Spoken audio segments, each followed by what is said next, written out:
So this video is going to explain the two different solutions that the bathymetry team has to essentially go from the wave files from the receivers and construct the bathymetry files for visualization in ArcGIS.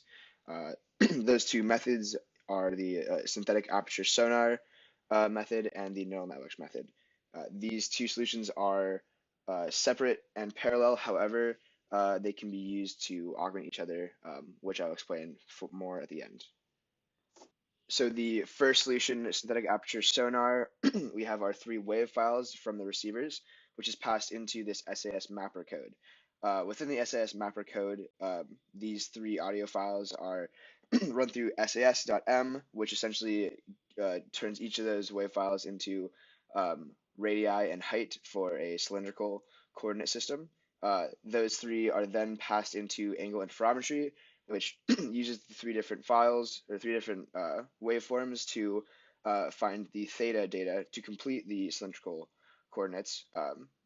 So that theta data combined with one of the radii and height data from an earlier signal is then passed into map reconstruction, which basically turns it into XYZ data, rectangular data, which is then finally printed out to a BTY file, which will eventually be put into ArcGIS for visualization. Now for the neural network solution, we have two parts to it. First of all, the creating of training data, and then the actual training of the neural network with that data. So for the creating training data section of it, we start with a best map BTY file. Basically, this could be a course map that we find online or a created map that we make on our own. But it just has to be a somewhat good map of the actual floor, ocean floor that we are currently mapping, as well as a combined environment file. So the best map B2I file is given Perl and noise and passed into Bellhop 3D along with the environment file. Bellhop 3D then outputs an arrival file, which is made up of the amplitudes and echo times, which is then convolved with the original transmitted signal um, to create the output wave file.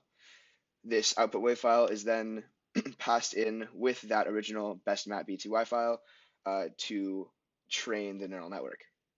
You'll see that this process of creating training data is not very, um, it's not as good for training the neural network. Therefore, if we combine our solutions by running the original wave files into our SES workflow to then create the BTY files, we can then train the neural network on this data and actually create better overall B2Y files using that neural network that's trained better with SAS code.